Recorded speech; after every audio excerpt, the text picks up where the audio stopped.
Hey everybody, welcome. My name is Lauren. Thank you so much for being here. I hope you're having a great day so far.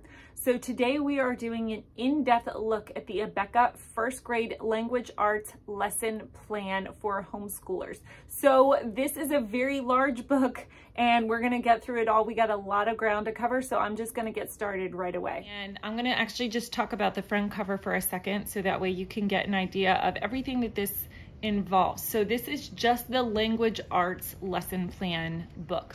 So it's going to have the instructions for the letters and sounds and language, and those are the two workbooks that go along with it.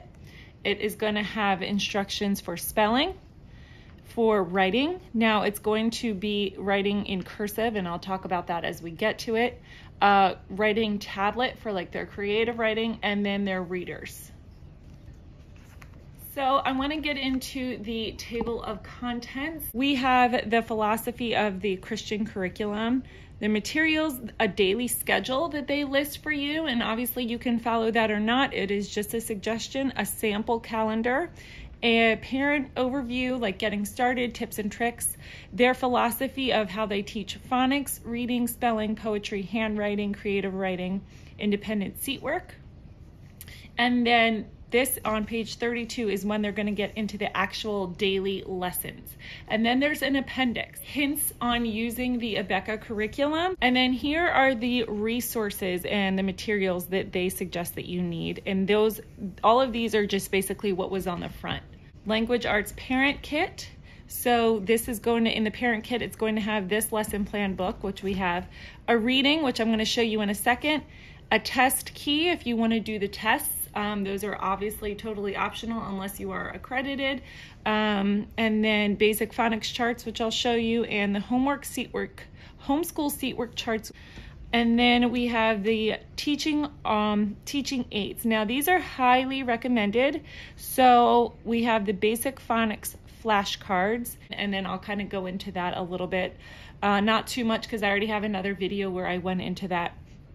Blend cards A and B, clue word cards, and then the basic phonics sounds. So of all of these, we really only use the flashcards and we use the basic phonics charts, and I feel like that was enough, but again, I'll go into that in a little bit more detail later on. Daily suggested schedule, so they have that if you need an idea of, you know, how to plan your day. Some people like that, some people do not. It's totally up to you.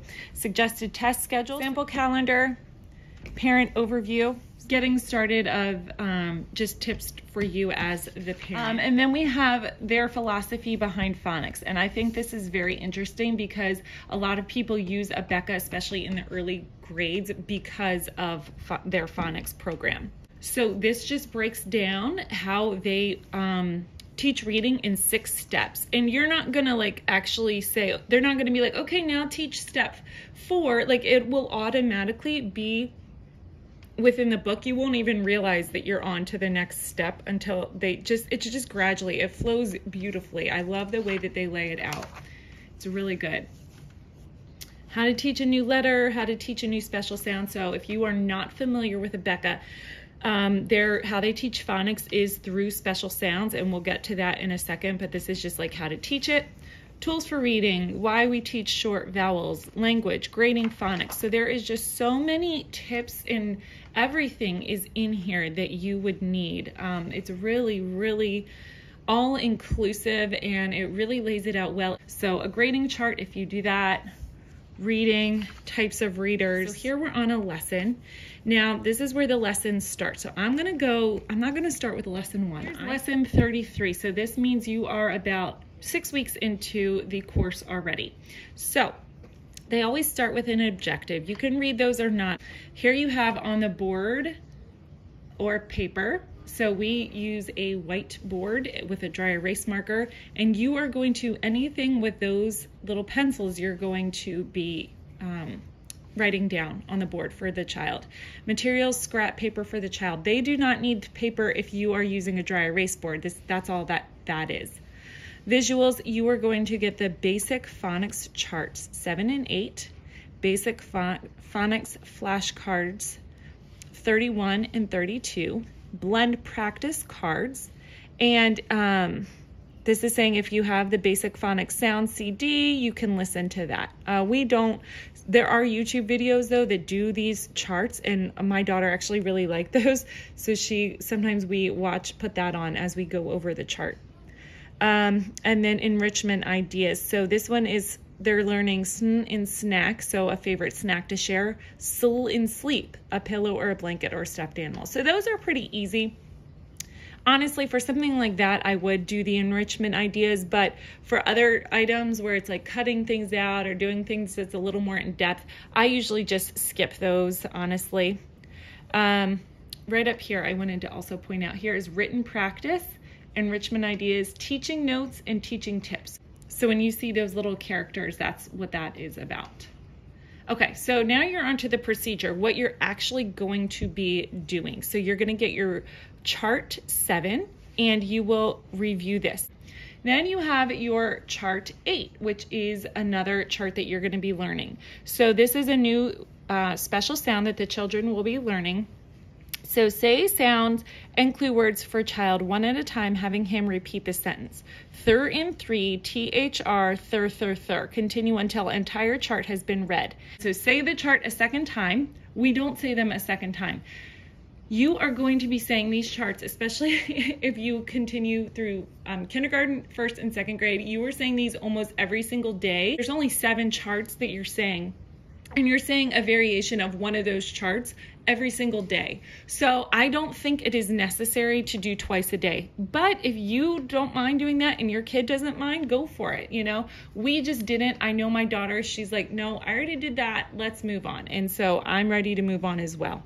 A lot of this is going to be picking and choosing and seeing what works best. And you'll hear me say that, but that's because it's kind of trial and error of what is going to work for you and what is not going to work for you. And then here's the phonics instruction. So sn in snack, sul in sleep. We're going to get the basic phonics flashcards and the picture side. So we do the special sound and then the child says it. And then on the other side, they have to read 2 words. 2 or 3 words, and then use 1 or 2 words in a sentence.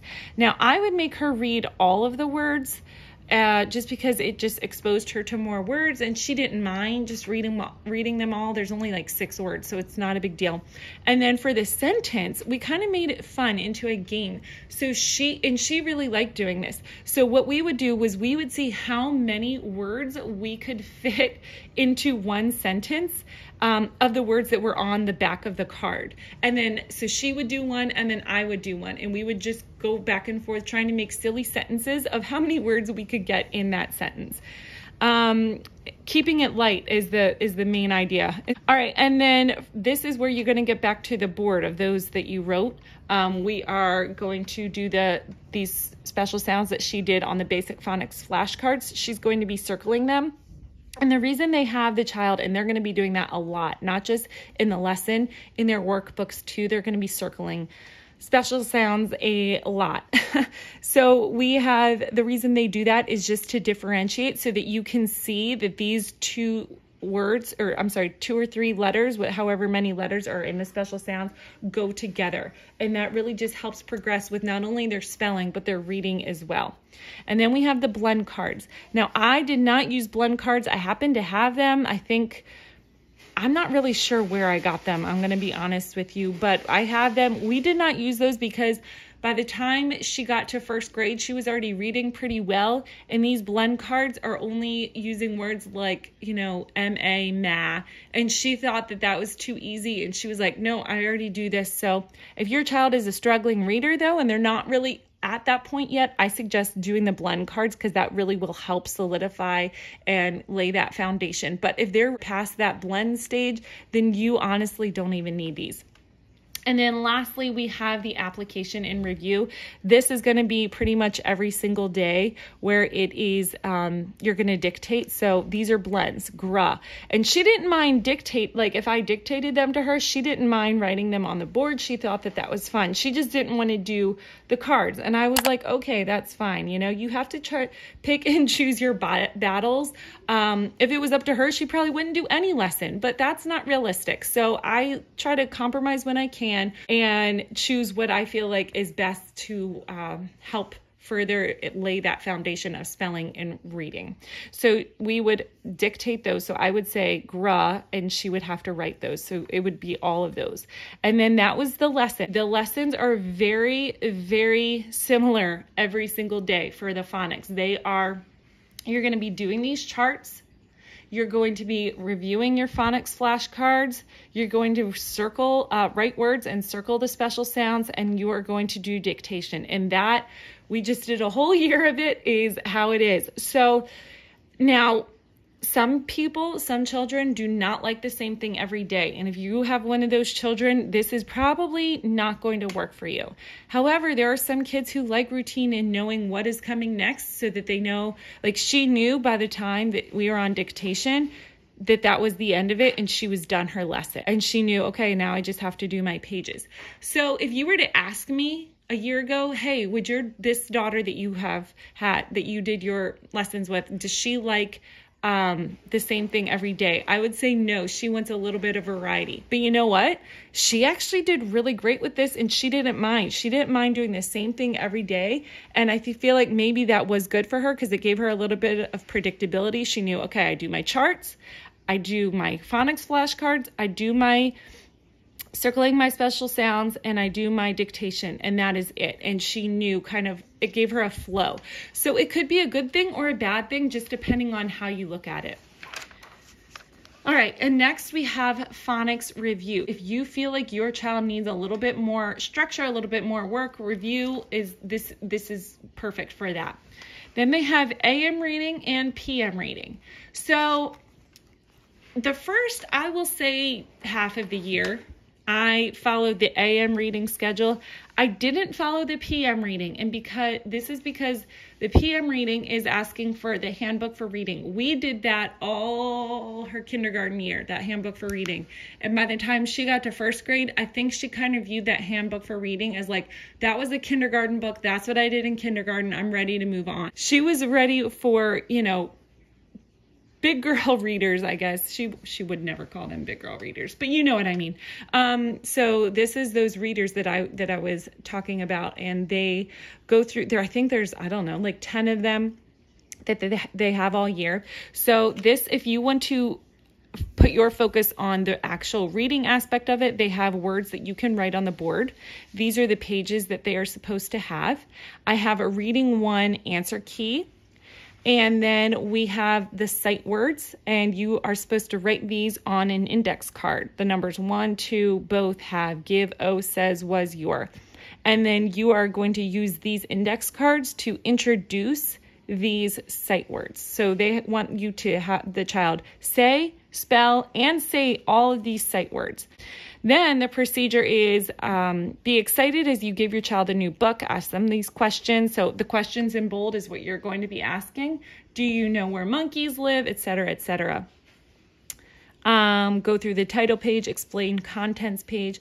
Have the child read the words on the paper. So it's going to be these ones: dean, peak, cannot, and kite.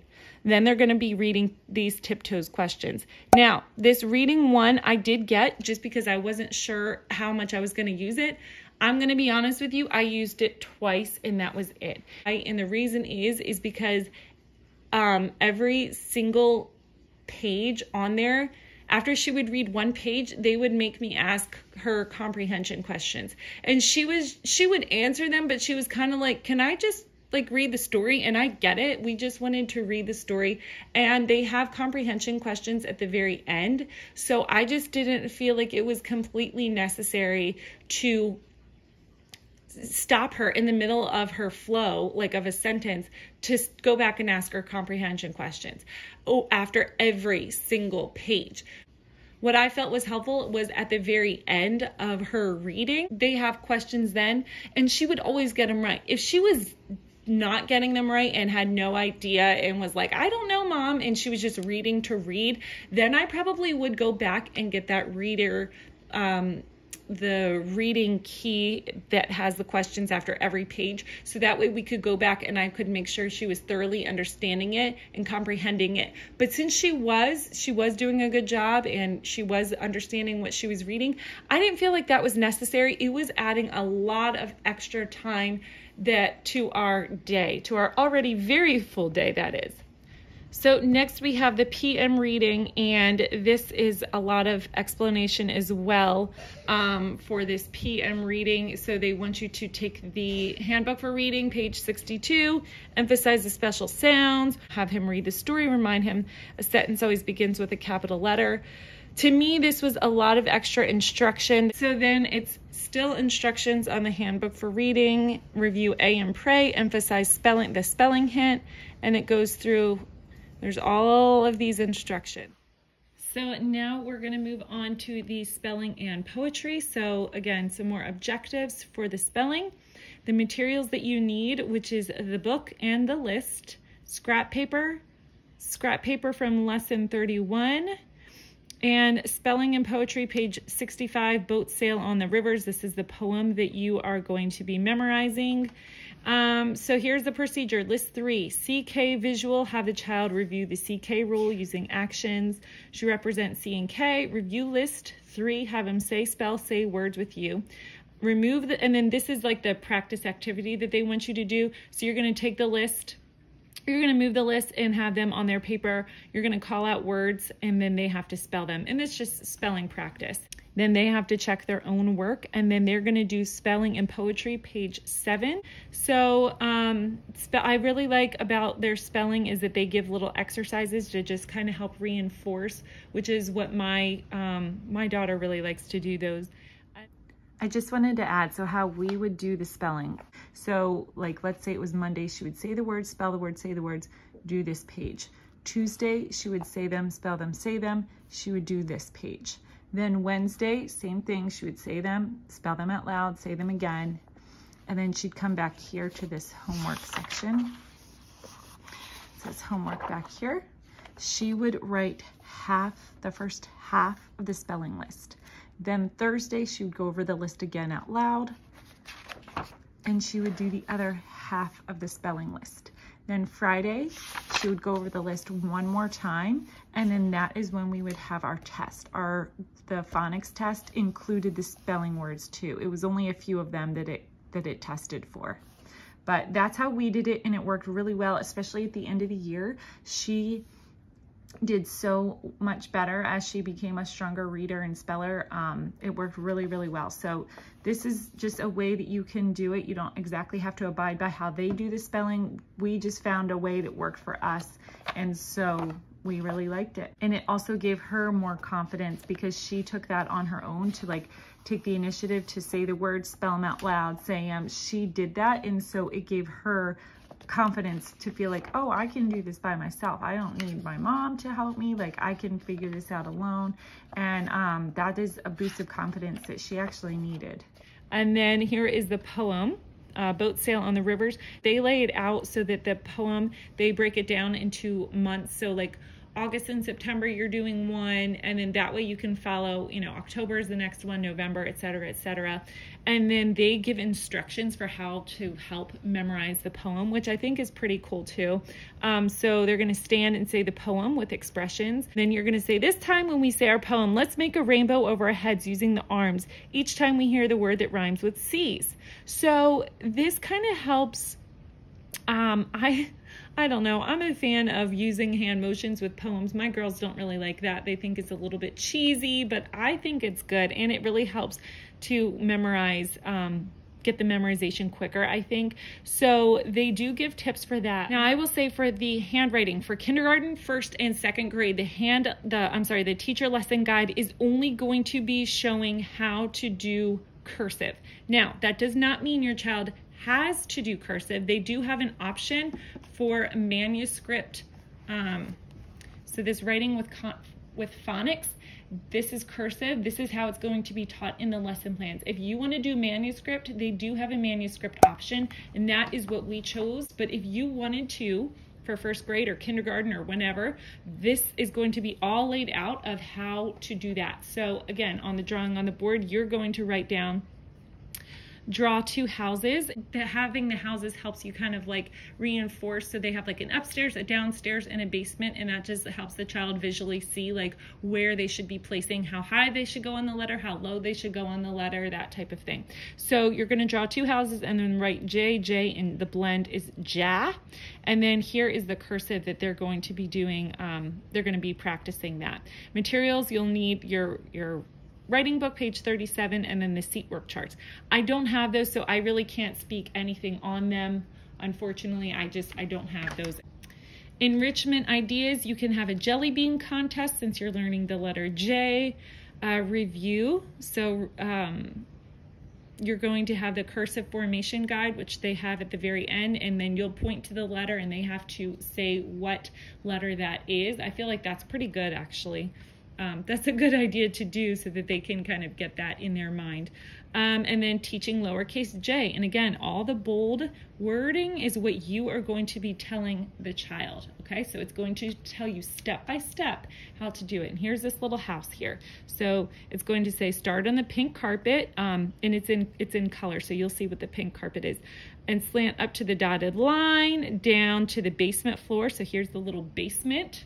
So cute. I remember doing this in 1st grade, honestly. Yeah, so this is how long they've been doing this. Then they are going to have that cursive formation guide. Again, I'll show you that in a second. And then trace and describe first cursive J, have them write J on the board and paper. So, and then you're going to demonstrate and describe connecting letters. So you're going to basically say for this blend, Ja, how that they are not going to be like in manuscript when you write the J and then a space and then the A, how it is going to be connected. So you're not just going to stop there. It's going to connect into the A. So little tips like that they give that you might not think about, or, you know, just little gentle reminders of how to instruct the child. And then they're going to write Ja on the board as their blend practice.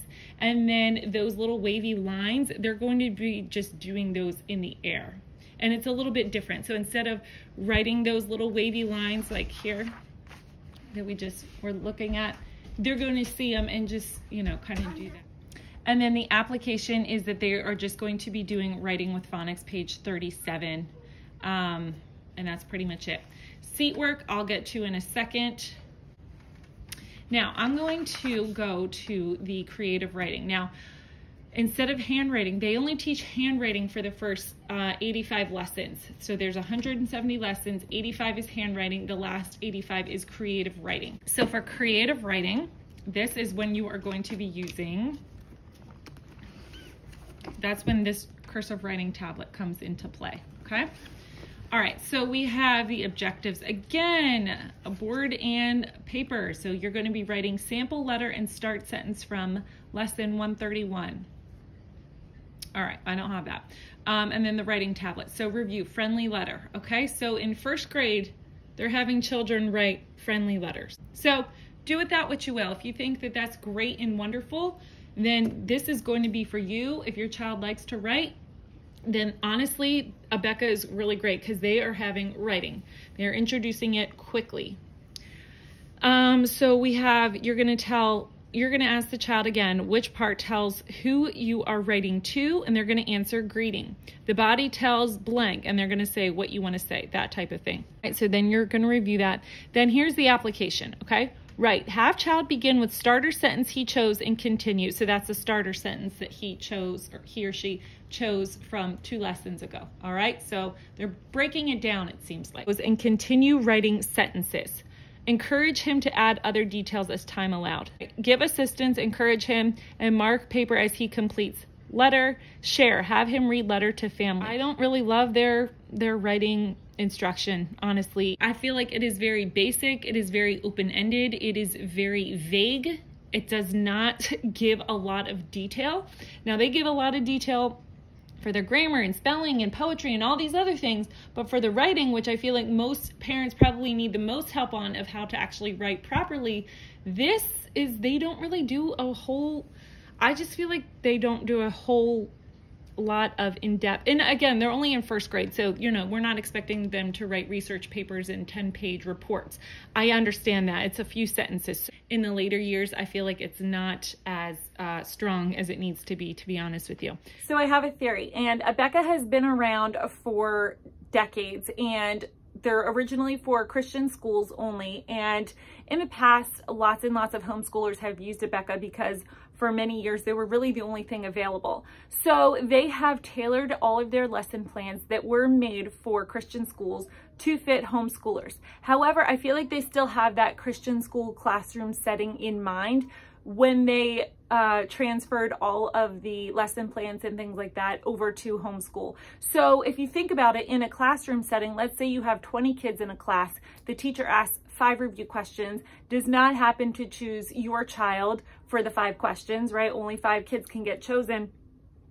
Those questions didn't have to be answered by your kid. They didn't have to know the answer. They didn't have to provide anything. So that is where seat work and homework and things like that come in to make sure that they are getting those concepts. For homeschool, your child is the class. They are answering all those questions. There isn't any that they get out of because somebody else answered. They have to make sure that they are paying attention and answering every single question. They're not doing just a paragraph of reading. They're not in a reading group where everybody takes turns reading and they take their paragraph and then go on to the next.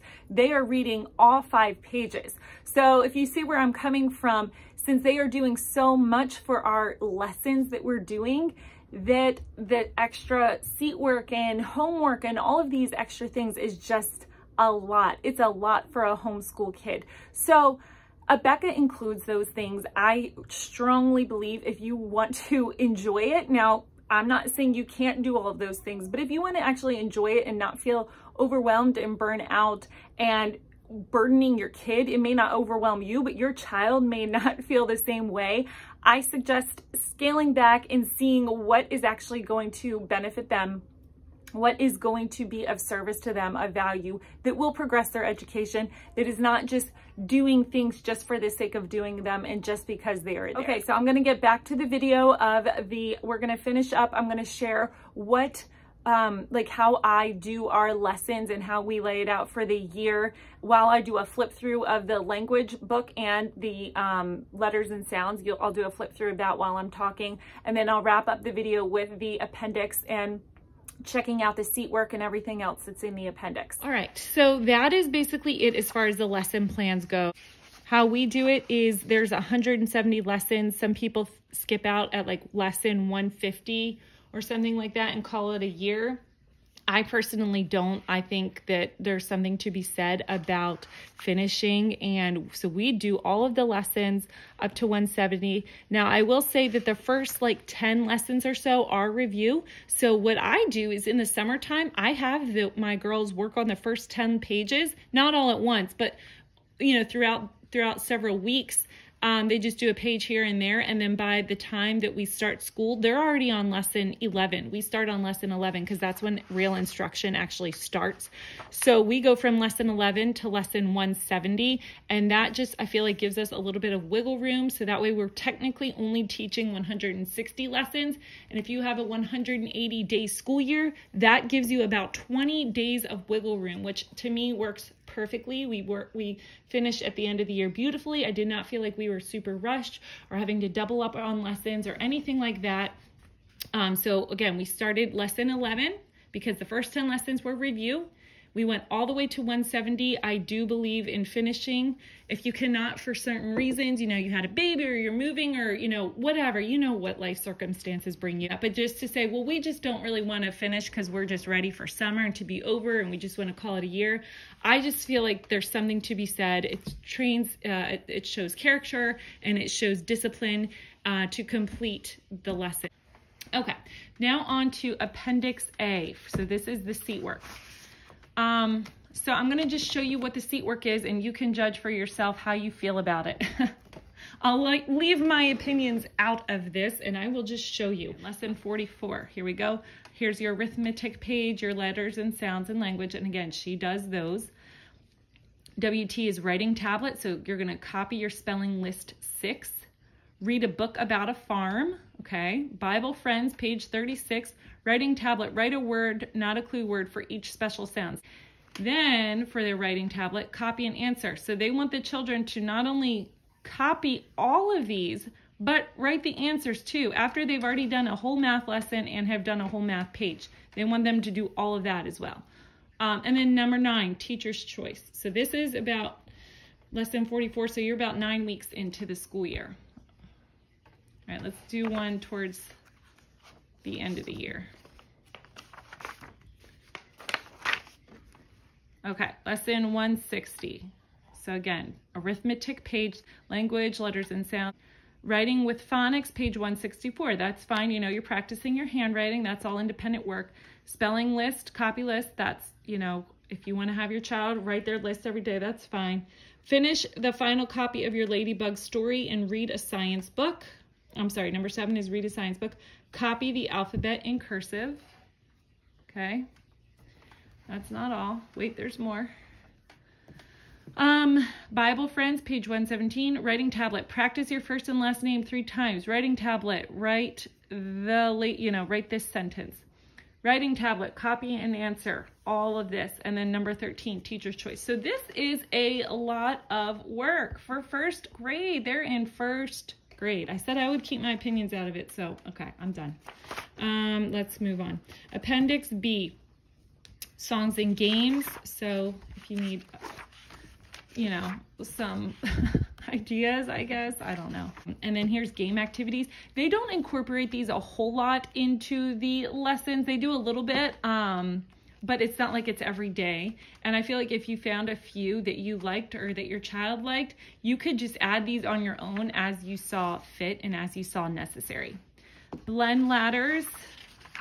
These really aren't in the lessons. They must be more in the grammar lesson. I'm sorry, the reading lessons, because these were never in the phonics lessons. Some short vowel pieces. You could make a copy of this or just cut this out, and then these are all, you know, A for apple, E for elephant. Suggested writing comments. All right. So this is saying, you know, good job or way to go or yippee skippy or whatever it may be. And then here is what I was talking about. Here's that cursive formation guide. I would obviously not suggest ripping this out, but just make them a copy and then they can have this. You can laminate it, put it in front of their desk or at their, you know, wherever it may be, and they can have that as a reference. We use this several times. Not this particular one, but one similar to it. And when my oldest was learning, and it was very, very helpful just to have her refer back to that. There is a manuscript one as well. Here you go. They have everything in here for you. Next we have sample handwriting tests. So Abeka is super strict on their cursive, their handwriting. They are strict. So if you are accredited, just know that going into this. This is what an A paper looks like. I'm sorry, an A minus looks like. This is what a B minus looks like. This is what a C minus looks like. You get the idea. This is what, let's see. Do we have a picture of an A? Here's an A. An A looks like this. My gosh, my handwriting does not look like this. And this is what they require of a first grader. You know what? Honestly, I'm not gonna lie. I have seen some first graders with handwriting that good, and I am slightly jealous. Here we have B. Man, wow, I feel like I would not be passing penmanship at this rate. So that is just something to consider if you are doing accredited and grade them and all of that. You're gonna have, I can't speak on like all the seat work and everything, but I know you do have to submit grades and you know, you're gonna have to like test and things like that. Whereas non-accredited and you know, where you're just doing parent-led, but you're not accredited, you can do whatever you want. You know, you could skip the tests or whatever. It's a lot more laid back. Scope and sequence writing. This is kind of like a scope and sequence for everything, from language all the way down their seat work, creative writing, their science. Kind of like it breaks down like what you're going to be learning so you can get an idea. Okay. Adjusted reading pace options. This is beautiful. I love this. So they have, if you're an advanced reader, this is what they're suggesting. So those AM and PM readings, they're saying, you know, skip that, here, come here and have your child read this. If you have a child who's a little bit of a struggling reader, come here and have them read this. I think that is great. I love that they don't have everybody on the same level, that they say, you know what, everybody's different and here you go. So this is super, super helpful if you want to have those readers and assign that reading and keep up with the reading. So that's going to be for all of these lessons. Way to go, Abeka, very good. Okay, planning calendar, they give you a sample of that. Progress reports, you will not need these unless you are accredited. So here you go. This is kind of, I'll just zoom in and show you what that's going to look like. Man, this is going to be such a long video. I'm sorry. If you are still here after all this, thank you. You're great. You really are. And that is it. We made it. There is 500 marked pages, and there's probably another 100 or 200 of appendix. So this is a Goliath of a book, if ever there was one. I realized I did this entire thing with my chipped nails, and I'm so sorry, but I have already filmed this entire thing, and it's taken me like an hour, so I'm not refilming it. I'm sorry. I apologize. Hopefully you can look past it and into the... Okay, that was a lot. Thank you so much for hanging in there and sticking this one out. This was such a long video, but I enjoyed doing it. I wanted to make sure I did a thorough job. If you have any questions or if I missed something, because I'm sure I have, please let me know in the comments so that I can address those and answer any questions. Or if you would like to provide information of like what you do and how you make it your own that might help somebody else out, put that in the comment below. As always, thank you so much for watching, and you take care, have a good day, and I will see you again soon.